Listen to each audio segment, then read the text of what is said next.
This is Phantom Electric Ghost, and we're live on the air with Leisa Coffman. Is that how I say your name? Is it Lisa? Yes, yes, Okay. that's correct. And you're a multifaceted creative professional. You know for your work as a writer, director, filmmaker, and singer songwriter. So I love to talk to people who are creative. That's been the whole focus of this show. Is I talk to creative people in the same spaces that you've been in. So I want to welcome you to the Phantom Electric Ghost podcast. How you doing tonight? Okay, thank you. Thank you for having me, and I'm doing great. I'm doing great. Thank you. Well, we want to let people know there's a QR code up there, and that QR code is for Podmatch. We connected on Podmatch. That's how I book guests on the show. If people are interested in podcasting, want to be guests, or they're a host of a podcast and are looking for a guest, just take your phone and do a QR code on that, and you'll find out about it. That's how we do that. We just promote that because we're part of that network. But I want to let everybody know that. This is a live podcast, so this is a live interview. So we're gonna talk to you about what motivates you and why do you do what you do. Okay. So where do you want to start with that? Well, I can. Why I do what I do. I have always loved film and writing and singing, and I grew up in a musically inclined family, and writing is just something that I started doing really young, and writing songs as well, and writing stories and poems, and then I started. There you are. I wasn't seeing you before. Then, um, being around a musically inclined family. I would sing solos. My mom and two sisters sung in a gospel group, and sometimes I'd go along and do solos. But then as I got older, always continued in my writing just as a hobby, Mm-hmm. and continued singing and writing and songs, and then as the computers and internet started growing, I kind of just evolved with that, and would get equipment. And then I fell into starting to work in someone that wrote books, and that's a New York Times bestselling author. And that also has had movie deals with his books, and kind of it was all my forte. So I fell into that in my latter 20s, and then I started really realizing that I had the abilities to do film. It is very natural to me, and Mm-hmm. editing and all of it. And um, and what I love most, why I do it's just a natural thing. It's everything reels in my head when I'm writing like a Mm-hmm. film. So Yeah. when I started working in film, it just seemed natural. I felt like I was doing something I've done before, and um, it is truly my passion, and I feel like it's just what I'm supposed to do. I Everything I do, I can put in film. I do my own scoring. I write. I'm a Yeah, you got the whole cinematographer. picture. You're a multifaceted artist, and I think it's interesting because film is writing, but it's like also. I mean, you have to have a story. Right, Every artist tells a story in some frame. Like right. like if you're a painter, your painting tells a story. If you're It tells story. your songwriter tells a story. If you watch a film, it tells a story. Even if it's a silent film, it's telling a story. Every Yeah, visual, like the nonverbal things. The thing what I like about film is like you can have non-verbal visual cues that the actors can do things or the director can put change of focus. So right. you're looking at something, right? And nobody's even saying anything, but the camera moves and frames something. So then they're like, oh, I should pay attention to that. Or Right. there's other little Easter eggs going on, and maybe you Yeah. didn't see it, and Yeah. you have to go back and watch it again. It's great. I love that creativity in that space. I've talked to a lot of film directors, Yeah. and it's just amazing what you can do. It's very faceted. I mean, it Yeah, has so many layers. That's why you can watch a movie several times. You're like, oh. I didn't get that the first time, or oh, wait a minute, I missed that. It's amazing the layers that film is. I mean, I always say that there's nothing more, the combination of all of it. I mean, if you watch a film and remove the scoring, Yeah, then you lose a lot. oh, Especially if you think of like a science fiction, like a 2001 or Star Wars, right? right. There's a lot of orchestration going on to Yeah, have it's so impact. vital. Yeah, it's super important. And even if Yeah, you go back and you watch something like Citizen Kane, and yeah, you see Orson Welles was always talking about, like, like he created a bunch of filmic techniques kind yes, of by accident because he was interviewed and they asked him, like, well, did you know what you're doing? I was like, no. I was like, I didn't know what you couldn't do. There's a famous interview where they asked him, was like, well, how do you come up with the wipe and how do you come up with these techniques that he kind of started? And he said, well, yeah. I just thought, well, It why just not do that? it was natural. Yeah, you do.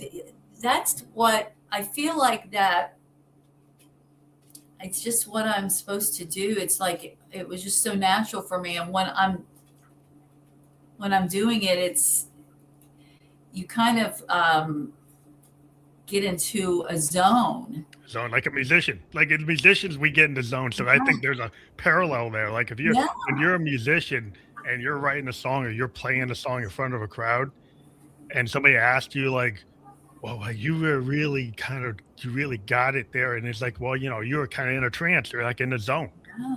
Like, and if you ask a musician, like after they did a solo, like I do a lot of improvisational Oh experimental yeah, I jazz love type of stuff. improv. Yeah. And when you get in that moment, somebody tries to ask you after, like, what happened? I'm like, I was in it. Using the zone. Yeah. Oh yeah, very much. Music, all arts is you're in a zone, and I feel like that you really in a plane where it's a very spiritual experience.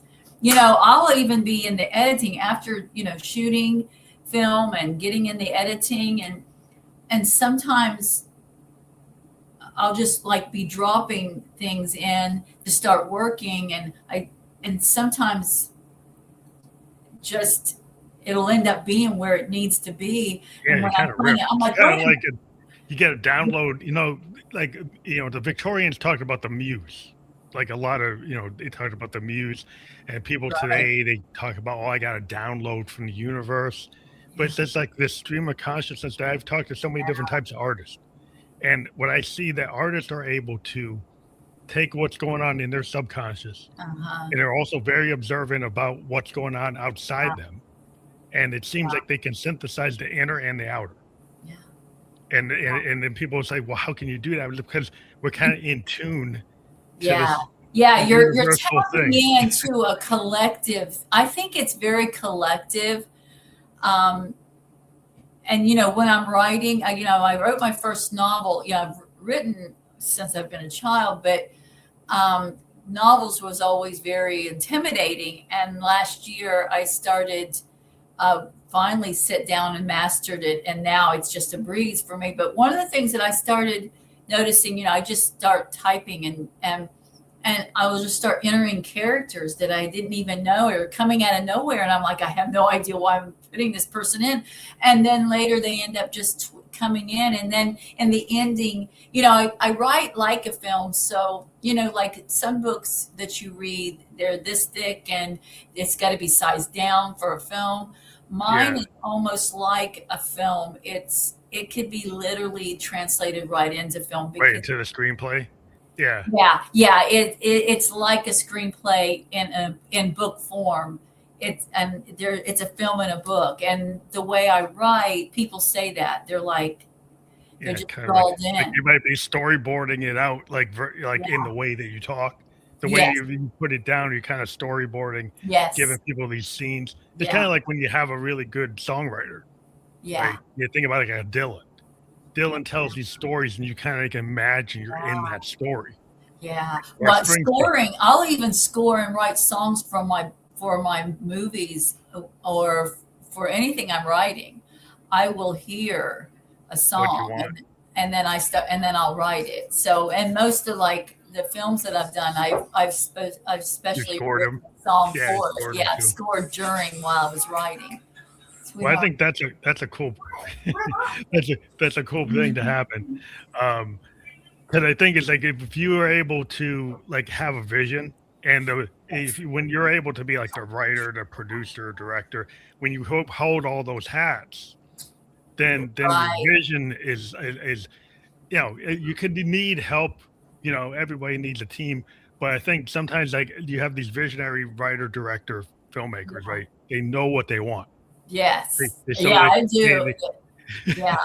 Yeah, it's like, I love teamwork. And most of the time, right now, it's me most of the time doing a lot of my stuff. But it is great to get the collective from other experts as well. I've not had much opportunity for that really. And Mhm. and I look forward to that. I'm looking forward to that for future projects. But um, yeah, I mean, there's nothing better than being a part of something so creative to where you're telling a story and the way you want to tell it, and knowing that it can make a difference. Most of my stuff, there are some things it's not. Um, I do sometimes do a little writing that's maybe I'm kind of getting into a little bit of action to where it's not as spiritually inclined, but all of my writing in some way will somehow bring it back around to where someone was changed. There was a positive something that someone learned about themselves. Okay, It's so you're just telling like part a of lesson who I learned. am. It's like a Yeah, fate. I Yeah, can't. Yeah, yeah, I'm. I've always got to have that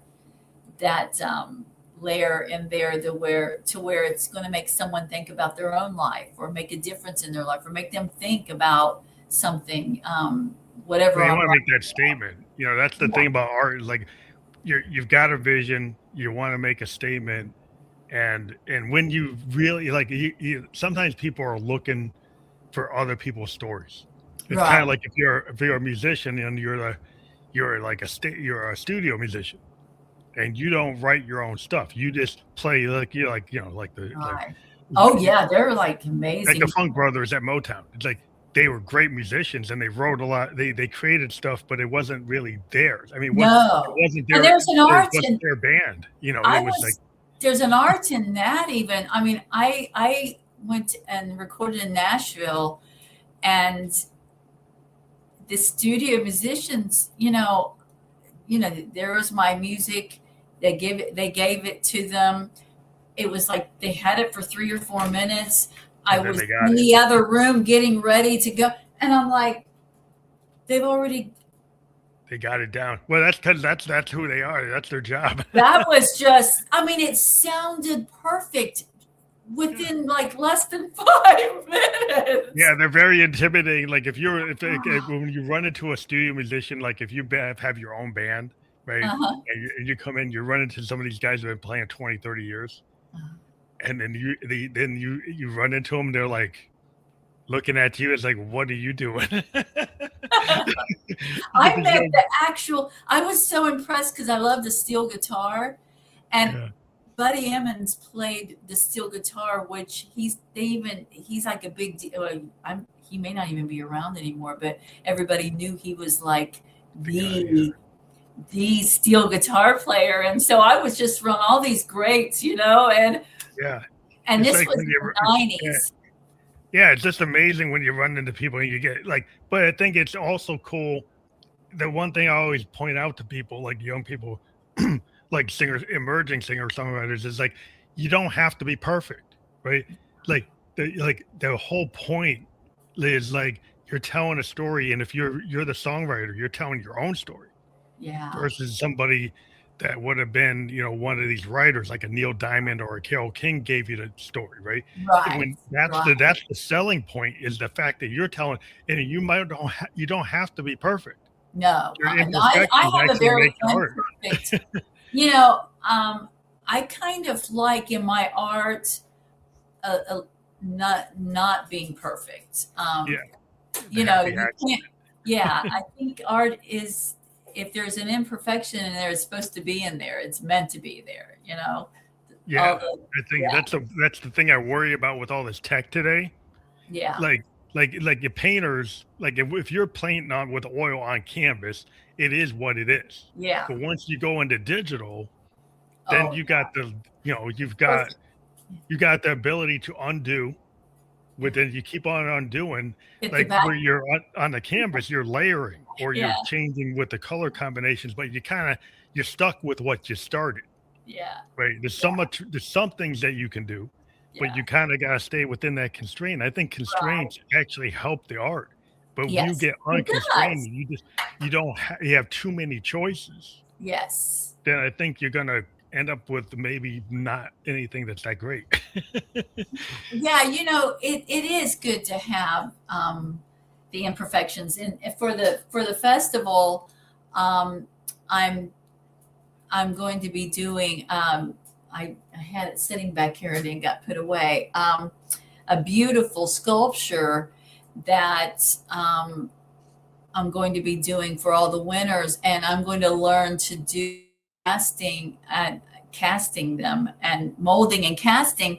And what I like about that is going to be each one's going to be different with its own imperfections for each winner and to Right. me you're truly getting a unique award because of that. So I just think that when you're singing live, there's nothing like hearing that person sing live, that it's not going to be the perfect recording that you're hearing on the radio. You know what I mean? Yeah, yeah. It's like You're if you're hearing running. a live. Yeah. Yeah, that's always worry about like bands that don't have they just have a DJ, right? And then you have all your backing vocals, and maybe Uh-huh. you're doing like your lead vocal, but you don't actually have background singers. Right. And it's all background vocal. You're kind of locked into the track because Uh-huh. it's not a live band. And I'm like, I'm a child of the 70s. If I want to see a band, it's like I don't want to hear it the way you did it on the record. No. Yeah. I'm coming to see you Yeah. to We see hear if that you on the do it radio. to Yeah. see if you're gonna play it different than what's on the radio. Right. Yeah. You want Yeah, to you want to hear a raw version of it. a raw version of it. Like Yeah. you go to see like Journey back in the day, you go see some band, but they would improvise a little bit. It wouldn't be exactly the same. No. It's actually the live version, and the live version doesn't have to be the radio or the CD or the album version. Like you said, you're really looking for it to not be that way. Uh, Yeah. yeah. I I mean, agree. we go see the Grateful Dead, that was the whole point of the Dead. You go see the Dead and people would follow them and they would watch them every night, and every night they were doing Did it you different. have you seen? I've never seen them But live. yeah, I saw them back in the day. Well, Yeah, well, they not have real it. back in the They're day, but following they were was always touring, and I saw them like in the 80s. yeah, I was But gonna say their following was huge. amazing. Yeah, Yeah, people would just follow. It's kind of like Funkadelic.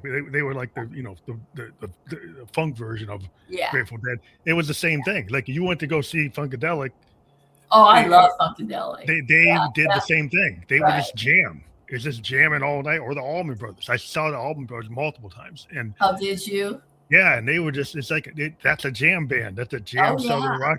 Yeah, you I know. know. It's great stuff. And I just like I worry these kids like like you're too much in the box. Yeah. Yeah, like the hip hop is fine, but like if you just or even EDM is like they have these new forms and Yeah, I mean, everything fits in the spot. I like a lot of that too, but I do like it very Yeah, like raw live. and natural and Yeah, just I want to see somebody riff a little bit. Like even if you're old hip hop, they're actually using vinyl, and it took some skill to actually do that. Now they're right. using these CDJs, and a lot of that is like it's on automatic. Oh, Like yeah. and it's not as skillful as actually having to do it on the vinyl. And Yeah. so there are some clubs in New York that say like you've got to do it with the old turntables. Oh, And so they're wow. kind of Yeah, trying to force definitely. the skill set back because it is a certain skill set. It's not just as simple as people might think. It's like they want to get people to get their chops back. Yeah. Yeah, that's yeah, I always, that's the one thing, and I gotta, I want to do an album. Literally, I want to do an album. I want vinyl. On And it's vinyl. so Yeah. expensive Well, vinyl's coming back. I just released a couple of my own. I'm a musician. I got a couple records on vinyl. I found a way to Did do you it. do vinyl? Oh Yeah, no, yeah. I love I got it. 2 albums I put out on vinyl Oh, as like special things for my fans. Just because I think it's I grew up with vinyl and I yes, always wanted to have something on and the vinyl, so I did covers. They're the greatest. I mean, vinyl covers is it. Just looked. I mean, to me, it's like when you get the CD cover. Because I was a kid, looking at the Zeppelin albums, oh yeah, and the art of a rock album back in the day, like open up like Tommy from the Who, or yeah, like any of the big great. Pink Floyd albums. Elton John's. I remember Yellow Brick Road. Yellow Brick Road. You open that up and you're like, wow. I mean, it was a whole. You It's brought it home, amazing. and Yeah, you were like, you got into the whole thing because it's like you said, it's multimedia. It's like yeah, it's the art of the album cover. You're reading the lyric sheet and you're listening to it. yes, Right, so you're tactile touching that vinyl. yeah. It's They very much physically fun. have something. Yeah. Now these kids today, they don't physically have something unless they want to go back and get into tape and vinyl. Well, I I mean, think now you lose it. Yeah, that's how we got to see the artist. That's how we didn't have, even MTV yet. You know what I mean? yeah. So, I mean, I remember, MTV when it started, and I was like 18 when Mhm. MTV started, and or that I knew about it. I'm thinking it was about 18 when it started. It was like in the 80s. Yeah, But yeah. I remember I was around. I was like, and I I was remember my first video, and I was heading out to California on Greyhound, and I stopped in to my friend that lives in Indianapolis, and she was like, "Have you seen Michael Jackson's Thriller?" And I just was, oh, I mean, that was like epic. I mean, yeah, because he decided to actually do something because a lot of videos were kind of just promotions for the band, and they would just go on a sound stage and do kind of something silly. And then you had like Duran Duran. They actually went and did films. Like yeah, they actually went Michael and Jackson. then I think Michael Jackson saw what Duran Duran had done, Yeah, and yeah, like he Duran said, Duran. Yes. I want to do something like that. Yeah, But he did longer forms. They did these films, but they were still only 3 or 4 minutes long because it was long as their song. He went and did something like 15, 18-minute thing. he had to top it. He had to go push it. But I think that's why I like the creativity of that time period when people started realizing that you actually could do things. That influence, I have that influence in all my art. I feel like the 70s, very that influence is with me. In everything I do. There's touches of that in everything that I do. I think that, I really feel like that era was it was kind of the end of the last of that kind of creative. I think what was interesting to me about the 70s, like the late 60s into the 80s, was that artists were allowed to create art, right, and not widgets. It's like it seems like today people are building like things for like algorithm widget likes. People. I just was hearing Matt Damon was talking. Him and Ben Affleck have their newest film out on Netflix. Yeah, I just saw that. I saw that. It's really good. But he was talking about how they had to distribute the action that Netflix said, from what I've seen, 30% of their viewers are on mobile, but they're like, hey, we need some more action in the beginning and in the middle, so we're not losing those people that's watching on their phones. And nobody has the attention span to watch like a 1970s movie. If you go watch a movie from the 70s, the pacing, unless it's kind of like a bombastic movie, the pacing is very slow. Yeah. And there's Easter eggs and there's things where you have to go back and look at it and watch it again because it's not designed to just hit you over the head. But today, like somebody was on their cell phone, they're on their iPad, they're on their PS5, they're on their Xbox while they're watching a movie. Right. So they're not really getting it, right? They only get it if something's like bombastic. Yeah. It's the way it is. But I that's what I love about independent film, because it's not in the confounds of studio Telling you what to do. formulas. And I'm in an interview, sweetheart. It's over there. I apologize. That's fine. I am talking to someone. Sorry, you're right. But anyway, yeah, it's like that's the best part of independent film, is that you're telling the story in the way that you want to tell it. Yeah, you're not having a studio telling you like Yeah. you have to do this many. Like you got to do like sometimes the films are they're actually pushing like products, Right. product placement. I mean, they're telling you what you can do and what you can't do.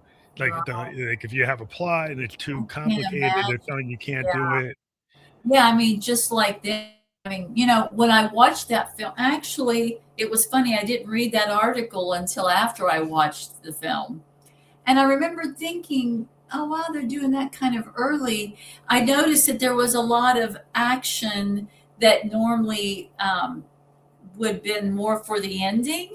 Yeah, they push. And then when I read that article, I'm like, I knew it. I felt that. So that has been something that Netflix is doing now. But see, I'm beginning a OTT platform for independent films. So you can get so people can have the indie films. Yeah. Yeah, and I'm I'm going to do it very unique, and I'm just getting so excited about it, because the festival gets so many great films that will most likely never be seen, and from all around the world, that is just really good stories. And So you want to have a platform on the internet to be able to push those films? yeah, what was that?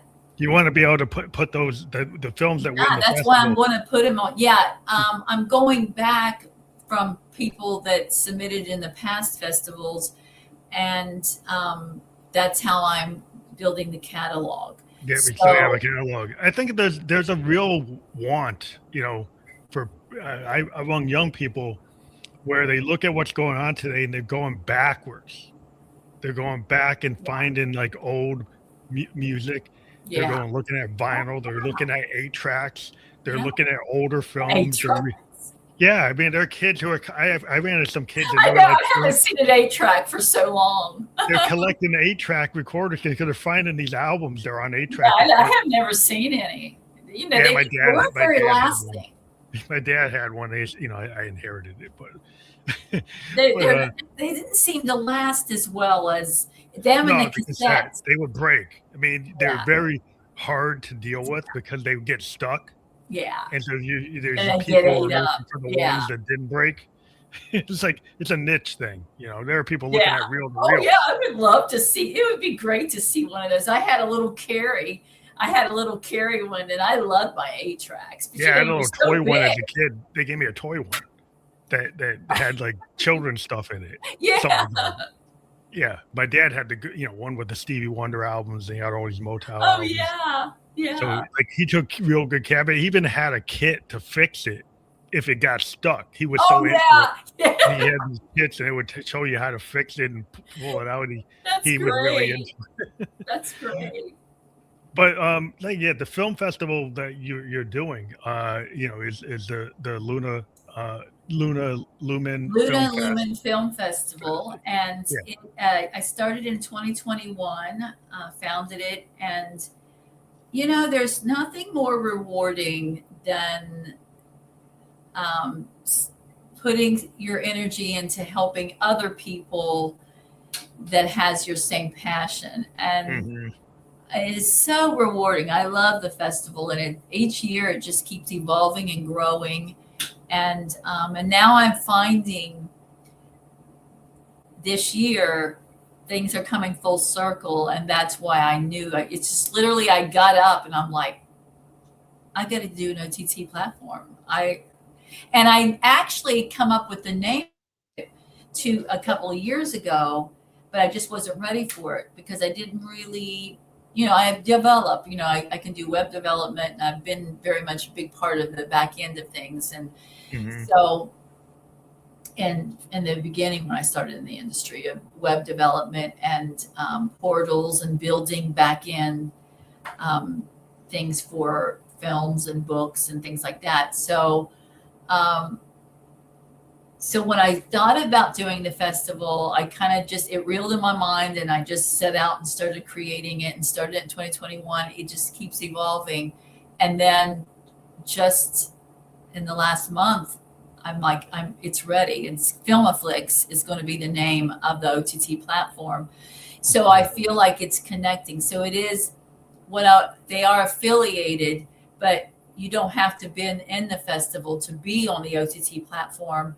But definitely anyone that's ready to get their film out there can submit, and I may go to them if I see a film that I feel is great for it. But very early, like the ones that's submitting this year, probably is not ready to be there yet. So that's why I'm going to the past festivals that I've had and contacting the filmmakers from 21 that I really liked, that I would like on the platform, because I will remember them. When I see a film that I really liked, I'll remember them. So I go back into my databases and I'm like, okay, this one here I can see on the platform, and it just is super exciting. I could do it all day long. I literally will start editing a film, and I'll start at 7 a.m. and it's 6, and I got a bag of chips and I'm still editing. It is just I don't even realize how long I've been there doing it. When I get all my, footage and everything that I'm going to be working on. And sometimes I do my short films. Sometimes I just do them in bits and pieces. I'll go get some footage and then I'll put it in and work in some music, maybe that's another thing that will happen. I wrote a song 2 years ago that I didn't even realize, and then all of a sudden in my editing, I'm like, wait a minute, I have a song I can put, and then I go and pull that music. So yeah, it's good to keep a archive of all the things you work on, and then sometimes you're like, oh, this fits with this project. Maybe it didn't fit with this project back when I was working on it, but now it fits today. It's right here. Yeah. Everything is in them. Well, that's I carry it everywhere. Well, the film tool, there's so many people who can create films with these, modern smartphones. That a lot of the content that you've in your film festival, is it coming from people who are using? Most people are using, cinema cameras, but you can do,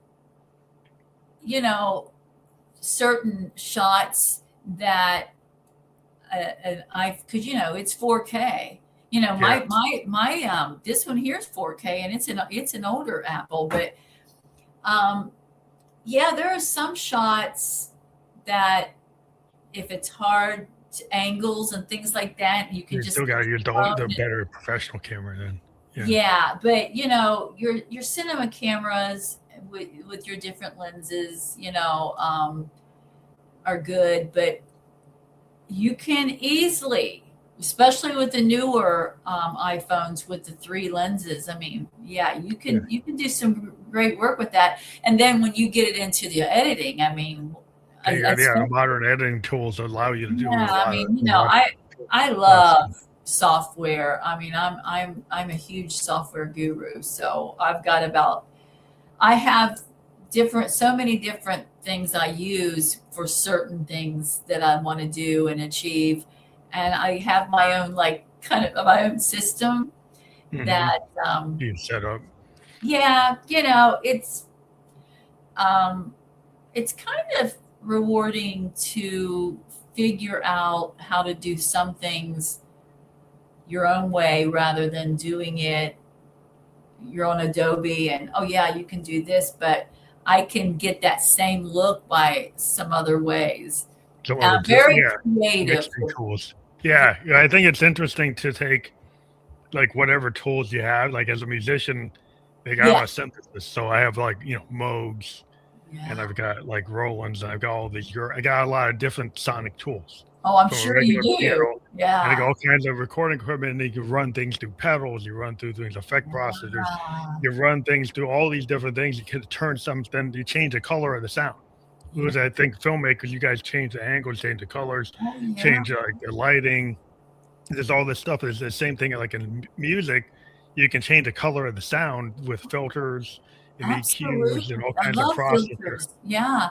Yeah, And there's the majority of those kind of things, you can have your gels and your things physically on the set, but it's never going you're going to bring it into your software and do things that it's much easier just to do it in the software. yep, You know, of course, there are techniques that you want to do on the set that that's going to be you more unique than if you did it in the software. So I mean, there's a balance there's there. a balance to like what you want to do with like Yeah, physical lighting and yeah. and Oh and yeah, like because there's some things just can't be brought into the software, lighting especially. mhm, I'm really good at, I'm very good with lighting, and I know what I want when I have mhm, it. So, yeah, there's a certain it's about any, I mean, that's just even if I'm sitting in a room, I've got to have a certain light. Everybody knows that when mom comes in the room, get the ceiling lights off. I can't stand ceiling lights. It's like, yeah. So like it's like when you're talking to people with a guitar, right? And like how they want to record it. A lot of times you'll mic your amps. Like uh-huh. people will mic the amp. Even electric guitar Oh players will mic yeah. amps Oh yeah, because they absolutely. want to get a certain thing. And if you just put it directly into a DAW, Yeah. like it doesn't do what it does if you Uh-uh. actually catch it in the air. So Yeah. there's drummers will they mic their It's drums because different. it's a Yeah. totally different thing. So there's still like an art of like, oh, you can't do everything digitally. You still need to No, get that analog physical drum kit mic'd to get those sounds right, absolutely. to get those guitars right. A lot of acoustic instruments like violins and guitars and pianos are percussive. It's Or better like, to actually isn't mic it the piano. great? Isn't it great sometimes to hear the pedal? I have a song that the piano was being recorded where you could hear the pedal. Yeah, but You could sometimes you hear want that. Sometimes I wanted it. I wanted some it. people don't Yeah. want it. They want to EQ it out. But there's a lot of times when you play an acoustic guitar, sometimes you want to hear like your jacket slapping against the guitar. I mean, there's a famous Absolutely. Dylan like when he did I love hearing the strings and the finger and the ridges. yeah That touch I that slide when you're sliding on an acoustic and people Yeah, hear that slide. Or there's a I famous love it. I version love of like slide anyway. Yeah. Tangled Up in Blue. And I was talking to the recording engineer who recorded it, and Dylan's like jacket was hitting the guitar, and it was being picked up on the mic, but there was something about the rhythm of it, Did it and it work? actually was released as a like a outtake, and people actually preferred that to the version to the studio version I because it can had this character to it that the other version didn't have. I get that. I'm the same way. You know what? Those imperfections sometimes do work. I had one time I was recording and I had this bird that started flapping his wings, and it was on the recording, and then I kept it because it was perfect in an area where I was singing something, and then I added a little echo to it, and Yeah, it was very instrumental, and I'm like, and to this day, um, the bird passed away, and I was really really upset about it, and later I had already recorded that song, obviously, and I hadn't heard the song in a while. And then hearing those those wings, and I was just like, that is just super. And it just dawned on me that's something I'll always have special about that bird. But that it, and there again, it was that collective thing we're talking about, where while you're creating these things that happen, it was almost like that sound was just meant to be there. If I redid that song without that sound, it's you lose removing something. But Yeah. that's why I always try to tell people sometimes, like the happy accidents, like people today want to EQ, they want to make such clean recordings. Oh, And yeah. I'm always like, sometimes you don't need like if somebody will come to me and they recorded something, it wasn't like a crazy mic, it wasn't some $10,000, $20,000 mic, right? You know, you get in these recording studios, they have really high end mics, and this guy recorded something that wasn't it wasn't a great mic, but Oh, the way okay. he sang it, It was good. it was better than what he did on the good mic. So Isn't then, that like, funny? sometimes you make a choice as like an engineer or producer. It's like, this is so much better, and you're not able to match it.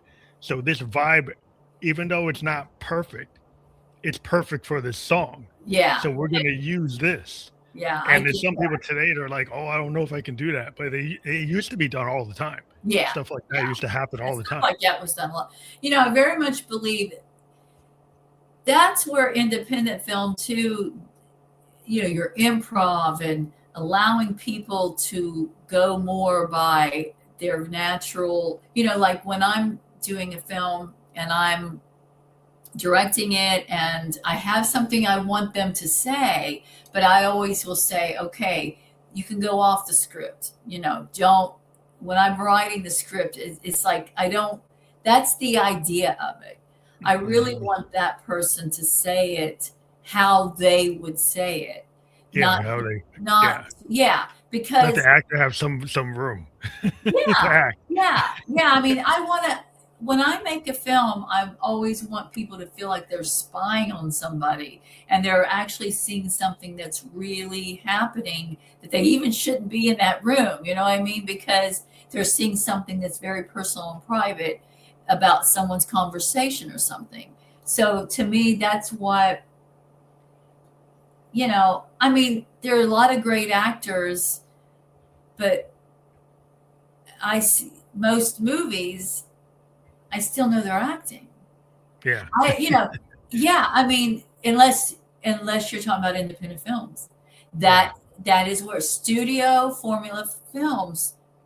And I'm not going to say that to everyone. You know, there's some extraordinary studio films that you didn't feel that way, but the majority, and they're doing good acting. I'm not saying they're not acting good or anything, but it's still not true to it. It's all still too structured. Yeah, well, it's too much. It's all kind of contrived compared. Like an independent film is able to talk about subjects that are not Yeah, in, blockbuster subjects, yeah, right? But they're exactly. important. And so when I love watching foreign films, I mean, I watch a lot of stuff, from Oh yeah, foreign films are great. a lot of stuff from the EU, like French and Spanish and Yes, I love German sci-fi. films. I watch a lot of Yeah. Japanese and like Chinese and stuff from Taiwan. Oh yeah, And there's a lot of cool things that, like, outside of our culture, there's different things going on. So if you get these different perspectives, like there's a different focus, and I'd like to see, like, well, how is a relationship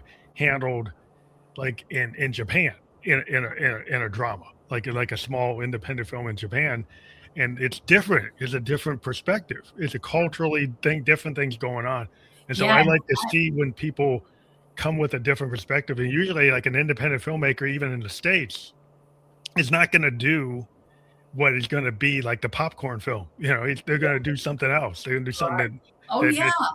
Everybody's, you know, you're not in those constraints. You're literally telling the story the way you want to tell it, and you got nobody saying, that you can't do that. You know, you're doing whatever you want to do, and that is your vision. That is your art. It loses its art. You know, when you have to change because the studios or the distributors saying, okay, well, we need this because it's got to have this formula. You need to have action here and pull it. Then you're completely redoing everything, and it's going to lose. It loses like the impact of what, like if you have a story and you need to tell it and it needs to open up, and then suddenly they say, well, take this thing that happened in act 12 at the end Yeah. and put it to the front. I said, well, that wrecks the whole story. Well, I mean, when I heard Matt Damon say that, I remember thinking, wow, they had to restructure they had to, completely restructure the action and make it liquid through the film. So that was completely. Yeah, you can see that it might the pacing, if the original script probably had a pacing where that stuff did not happen as dynamically as it did. Right. Because they assumed the audience would fall asleep. Yeah, but so and the thing about it is, and I'm, because I'm also involved in the back end of the industry, I know statistics and things like that. And I'm like, Netflix, there is 30% of mobile watchers. How about the 70% that has their big screen, the whole side of their wall, a big screen that's fully prepared to watch that action film in the way they wanted to see it? Yeah, that's the majority of their viewers.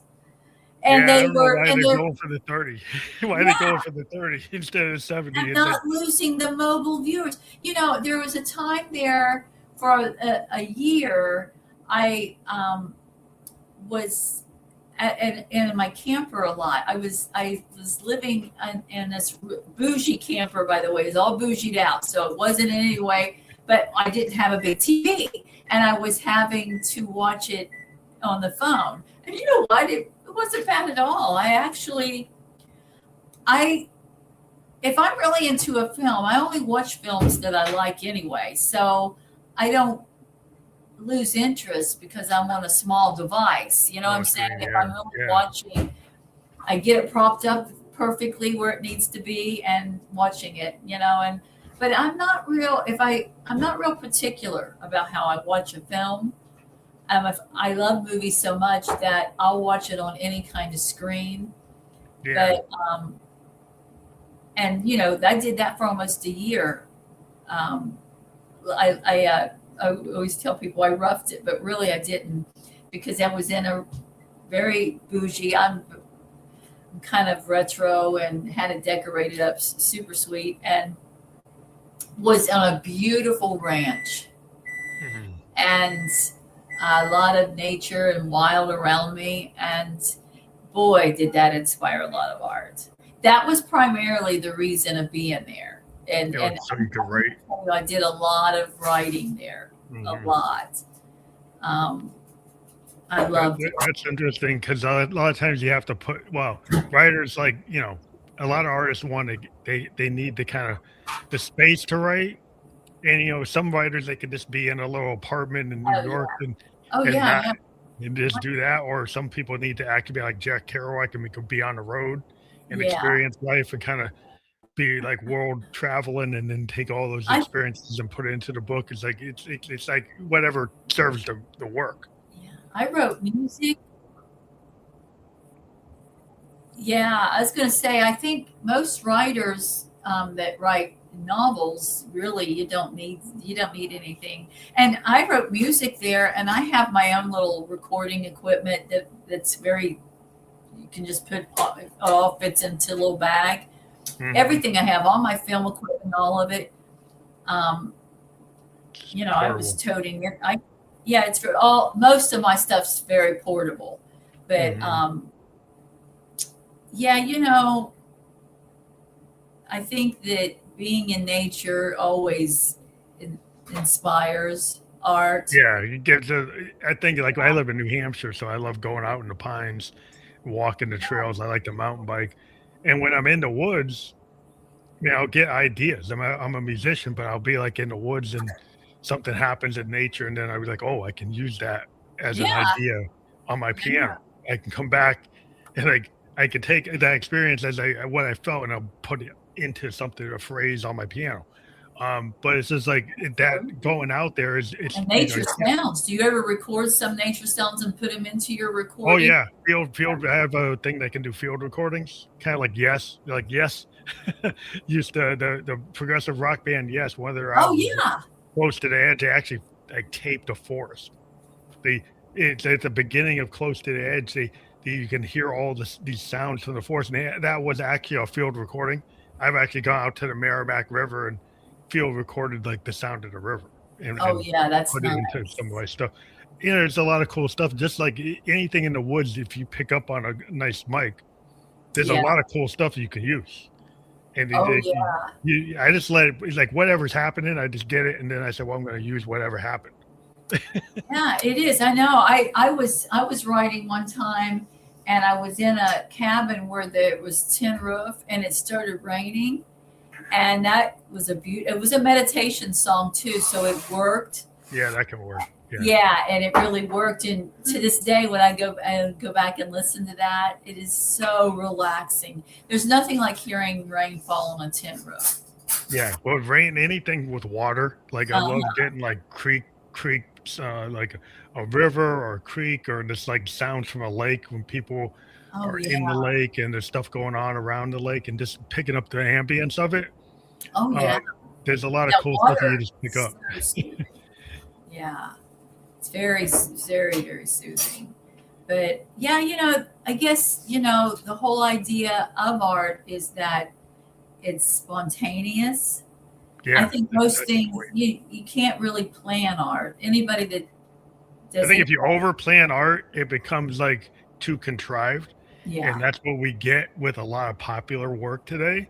Is it's very contrived. It's kind of designed like a widget. yeah, It's kind of like junk food, and maybe you like it because like you like to get that same thing all the time. But if you really want something that yeah, satisfies your soul, it's gonna be like from that food truck or from that restaurant that's not a part of a big conglomerate. It's like if you really want a good piece of music, you're gonna listen to that piece of music that's not just the catchy song, but the song exactly. that pulled like your heartstrings, Yes. which is not necessarily the catchy song. No. No. Yeah, it's any kind of art. Yeah, when you try to control it, make it perfect, and remove imperfections or change things that to make it formalized, it's just not going to lose. And they do still create studio films. There's a lot of beautiful films done in Hollywood, so it's not taking away from the beautiful films that are made there. But I prefer I always say, no matter how much money or have for a budget of a film, I don't care if I have a known actor in my film. I don't, and I prefer not. Um, I don't want, if I'm writing a script, I wouldn't just want to find the person that's right for it that's famous. I would want to find the person who's right for it, period. Yeah, right for Uh, the piece. Yeah, yeah, because that's what you don't. Because the thing is, like sometimes the actors they bring that whole like vibe around them. yeah, And sometimes you'll see like in film, like they don't pick the obvious choice. They pick some unknown yeah, because they don't want that vibe, right? Because they right. know if I pick like the alpha, like the top A level lister, Yeah, well, that's coming with all this baggage.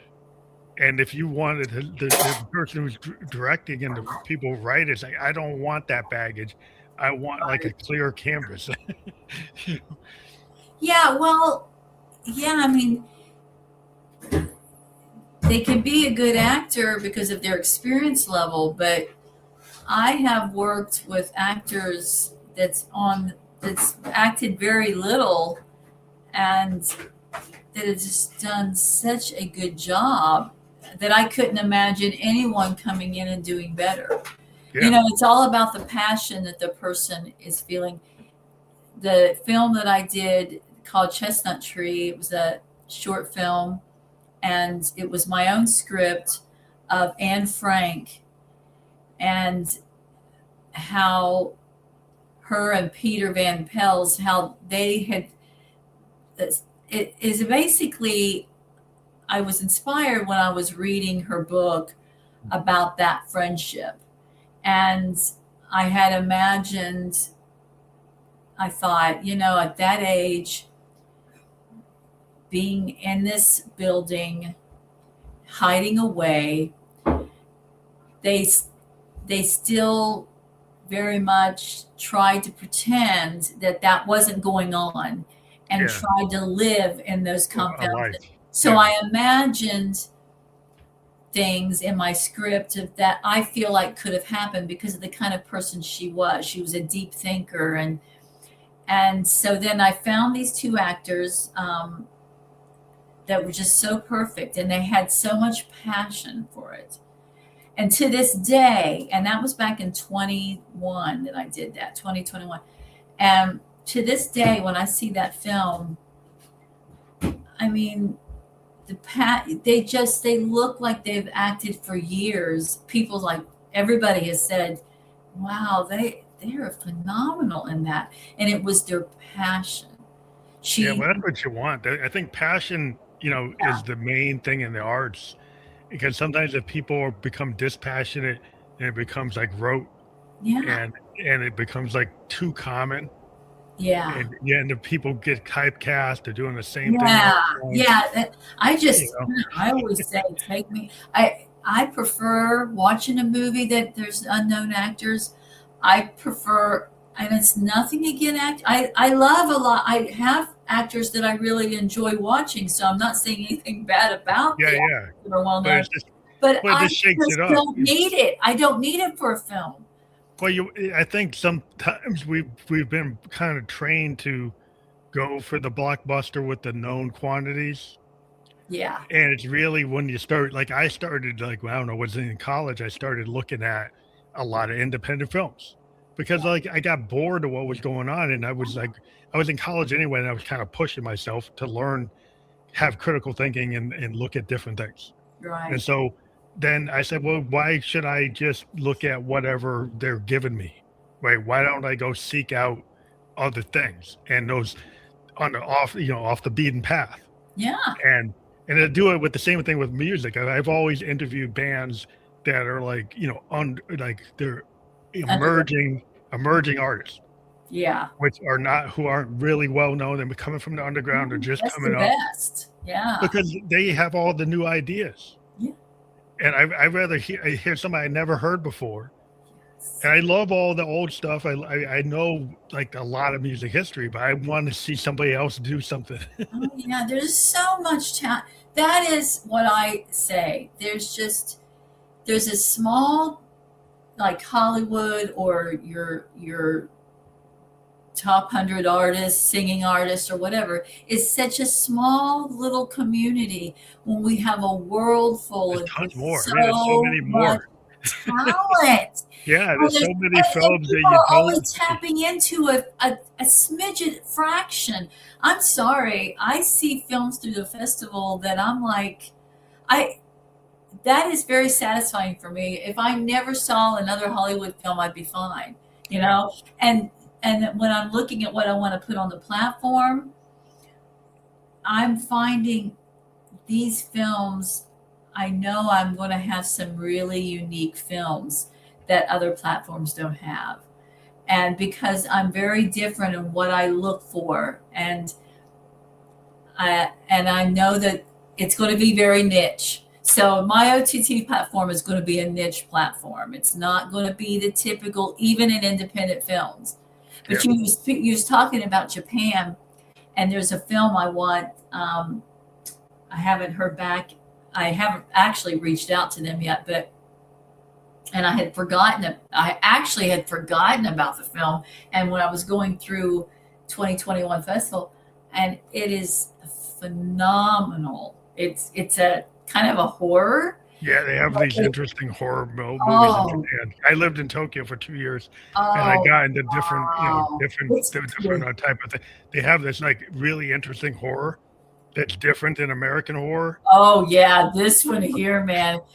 Very It different. and I thought, you know what? And it's the culture too. So, he's coming into it just and I watched that today and I thought, I want that on the platform. I Yes, hope he's gonna let me pay. yeah, it sounds like you're gonna have a really interesting platform, and I think people are they're starved for, they want to get Yeah, out they of their. are. I'm gonna tell you, I'm gonna bring some stuff to the platform that and I get as a filmmaker.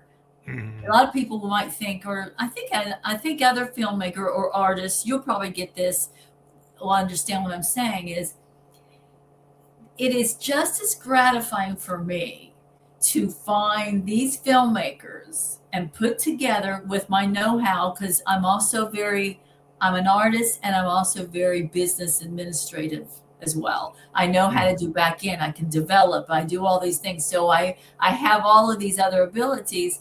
It is just as rewarding to me when I'm doing my own film, putting this OTT platform together Yeah, and I think finding, it's super. oh, That's why I do the podcast, because like yeah, I like to have a platform for yeah, creative people, and I spend a lot. I was spending a it's the bunch of time same today. thing. I Yeah, was writing a song, but then I spend time like like some artists like, well, I gotta stay in my creative thing. I can't do other stuff. But yeah, I always like to pay it forward yes, and push other people and not right, just push my own thing. And I think it's right. really cool when you can push, when you can actually, help elevate other people's art, because they're like, to me, it's like it just helps the whole community when you have more voices, more points of view, more pieces of art Yes. to to be It's able to the see. purpose, I think. I think that part of why you have that passion is that because it is very collective. Art feeds art. At the end of the day, a song I wrote probably was fed to me from, I was inspired from something that Yeah, came from art. yeah. Art feeds art. Each other, yeah. I mean, Yeah, everything you get, like you're saying, your multimedia, because it all yeah, interwoven. Everything kind of feeds into it. I could be reading a book, I right. could read a poem, I could hear something like a song on the radio, I could see a clip on TV, and then Right. somehow all those things synthesize, and I come up with something new. And that's just the way the nature of art. You go to Yeah, an art museum, you see something, it's like, whoa, I get inspired by that, and then you want to go, yeah, and then you don't maybe write a painting, but you write a song, or you write a right, script, or you write a book, right, or you write a short story. right. That's how it's just all circular. You just keep Yes, on it getting is. It inspired. evolves and yeah, it's very yeah, I just am very grateful of having, I think that there's nothing like that kind of happiness. That's when you know that you're doing, like you asked in the very beginning, why do you do what you do? It's almost like it's not even a choice. It's just Yeah, well, I most do artists it. I've talked You to, know what I'm saying? It's yeah, like it's almost like yeah, it's like you don't, people like, well, you always did sing. My kids grew up always seeing me do my art. They always, no matter what else I was doing, I was always getting my recording equipment. I was always singing. I was always writing. I was always doing something. They grew up seeing that. mhm, Um, and they all have their own passions of what they and have the artistic abilities as well. So I tell people, I'm like, I just there was not a choice. That's just what I did. I mean, I had to do it. It was like it was inside me. I had to get it out somehow. You yeah, know, it's not a choice to some degree. I mean, yeah, when I hear that some people shut that off, yeah. I That's a don't. hard thing for. Yeah, I think what I've always experienced is, the artist I've talked to, and we'll probably close out right now Okay. because we're hitting a moment, of like we've hit Yeah. our hour, but, people feel like everybody that I've talked to over the last like 6-7 years doing this felt like the artists I've talked to, most of them are doing it because they love it, and they actually feel a need. It's like breathing. It's like they have to do it, and it's cool if it works and they make money, and but they were going to do it anyway. Yeah. Almost everybody I talked to said they were going to do it whether they make money or not. Yeah, you don't do. Yeah, I mean the term starving artist is for a reason, Say you don't really become an artist to make money. You don't sing, you don't write, you're not a filmmaker, you're not doing that because you think, oh, I'm going to make the money. That's not even the thought. I'd be on Wall Street if I want to make money. Yeah. It comes along. If it comes along, all the better. But that's not the goal. That's not the goal. That's not the purpose. But, I don't know how, I have friends that are just like sometimes amazed by all the things that I do. And I'm like, it's not, It's not hard. That's what they don't, we don't find it hard to do the work we're doing. We feel like we have to do it. And it might look hard to other people because they can't imagine being in the artist, in that artist place. Because a lot of people have kind of give themselves like a ceiling, or they don't give themselves a permission structure. So they can't even entertain ever doing it. But we gave ourselves at some point in our lives a permission structure to do it. I'm people are like, you're so confident. You're just, it's just like, well, I mean, why not? Maybe I shouldn't be, but I am. Like every artist is like to get on stage, to go and put that stroke on the painting. You have to have a certain level of confidence. And if you're the kind of person that you can't get past, like, I don't know if I should do it, then you're never going to do it. Right. Like the artist was like, I'm going to do it. And it's going to happen. It's like, I'm going to learn, I'm going to make mistakes. But the process excites you and you want to do it. And it doesn't, it doesn't freak you out to the point where like, I'm going to retract for the world. You don't pull,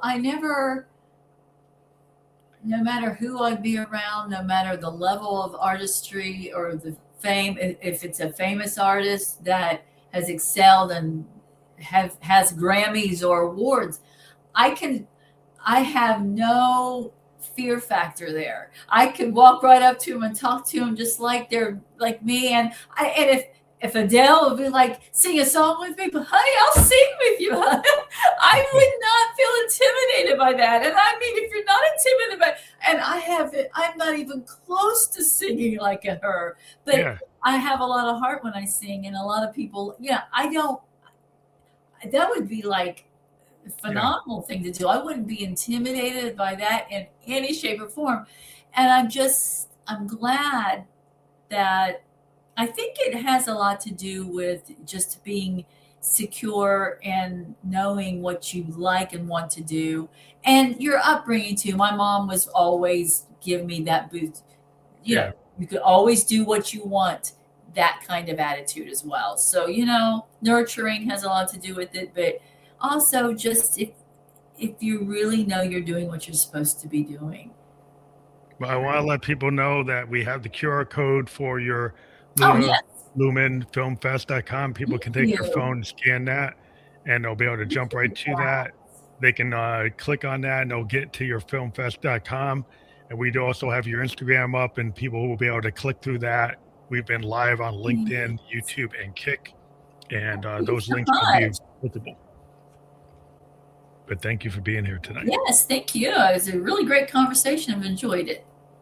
Thank you. And we're going to promote this on Instagram. We'll do some clips with our AI tools, and we use some landing pages that we attach to the story and to the reel. We push them on YouTube Shorts and Facebook Reels as well.